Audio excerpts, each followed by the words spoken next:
बिस्मिल्लाहिर्रहमानिर्रहीम। अस्सलाम वालेकुम माय यूट्यूब फैमिली, कैसे हैं आप सब? उम्मीद करती हूँ आप सब खैरियत से होंगे। तो आज मैं आपके लिए लेके आई हूँ एक बहुत ही मज़ेदार यूनिक सी रेसिपी जिसका नाम है रशियन सैलड। तो चले शुरू करते हैं। अल्लाह की बाबरकत नाम से जो हमें दिल की गहराइयों तक जानता है। यहाँ मैंने half cup mayonnaise, 1 packet cream का, 2 टेबलस्पून आई शुगर और आधा टेबलस्पून ब्लैक पेपर और आधा टेबलस्पून नमक लेके मिक्स कर लिया।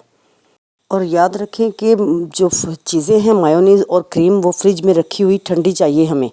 बाकी कुछ इंग्रेडिएंट्स हैं मेरे पास जो मैं बाउल में डालते आपको साथ साथ बताती जाऊंगी कि किस तरह हमने इनको इस्तेमाल में लाना है। यहाँ मैंने एक बाउल लिया और ये एक आलू था मेरे पास दरमियाने साइज़ का, जो मैंने बॉयल करके क्यूब्स में काट लिया। और 1 पाव के करीब मेरे पास मटर थे जो मैंने निकाल के बॉयल कर लिए। और तकरीबन 1 ही पाव मेरे पास ये सेब थे जो कि मैंने क्यूब्स में काट लिए। और इसके अलावा मेरे पास एक गाजर थी जो कि मैंने 90% बॉयल की और उसको भी क्यूब्स में काट लिया। और यहाँ मेरे पास थोड़ी सी बंद गोभी है, अगर आप चाहें तो इसे स्किप भी कर सकते हैं। और इसके साथ ही मेरे पास ये मैंने जो है लोबिया है आधा कप, वो भी बॉयल करके मैं इसे डाल रही हूँ। आपने एंड तक वीडियो में मेरे साथ रहना है। मैं बहुत ही मज़ेदार रशियन सैलड तैयार कर रही हूँ। यहाँ मेरे पास बॉयल की हुई 1 कप मैक्रोनी है जो मैं डाल रही हूँ। वीडियो देखने के साथ साथ आपने मेरे चैनल को सब्सक्राइब करना नहीं भूलना। तो यहाँ मैंने मैक्रोनी भी डाल दी और बेल आइकन बटन को प्रेस करना नहीं भूलना ताकि मेरी आने वाली हर वीडियो का नोटिफिकेशन आप तक पहुंच जाए।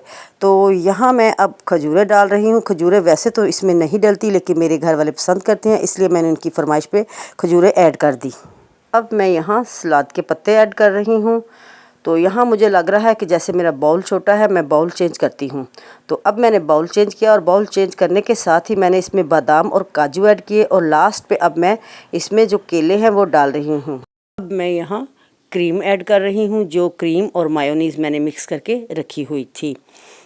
क्रीम को आपने फ्रिज में रख के ठंडा करके डालना है ताकि ठंडी क्रीम डालने से हमारी जो सैलड है वो बहुत खूबसूरत और जानदार बनेगी। केले जो हैं वो आपने पहले कटिंग नहीं करने। आपको पता है कि केले अगर हम कटिंग करके रख देते हैं तो उनका कलर जो है वो ब्लैक हो जाता है और फिर इस तरह से हमारी जो सैलड है वो खूबसूरत नहीं बन पाएगी। इसीलिए आप केले जो है वो लास्ट पे कटिंग करें। तो अब सारी चीज़ें मैंने डाल दी। अब मैं इसे स्पैचुला की मदद से हल्के हल्के हाथों से इसको मिक्स करूँगी। यहाँ मैंने अच्छे से इसको मिक्स कर लिया और अब मैं इसे डिश आउट करके दिखाती हूँ। बहुत ही लाइट फ्लेवर के साथ ये तैयार हुई है। आप इसे चाहें तो सहरी में भी बना सकते हैं, आप चाहें तो अफ्तारी के लिए भी बना सकते हैं। मैंने आज अफ्तारी के लिए ही बनाई है। अफ्तारी के दस्तरखान को ये जो हमारी सैलड है वो 4 चांद लगाएगी। डिश आउट करने के बाद मैं इसे थोड़ी देर के लिए फ्रिज में रखूँगी ताकि ये ठंडी हो जाए। ठंडी होने पे ये और भी मज़ेदार बन जाएगी। घर के सब लोग इसे पसंद करेंगे, चाहे छोटे हों चाहे बड़े हों। घर में अगर कोई शुगर पेशेंट है उसके लिए भी मुफीद है, अगर बीपी का कोई पेशेंट है उसके लिए भी बहुत मुफीद है। ये बहुत आला चीज़ तैयार हुई है, बहुत ही मज़ेदार है। जैसे कि आप देख सकते हैं कितनी खिली खिली सैलड हमने तैयार की है। आपने भी इसी तरह इसको खिली खिली ही तैयार करना है।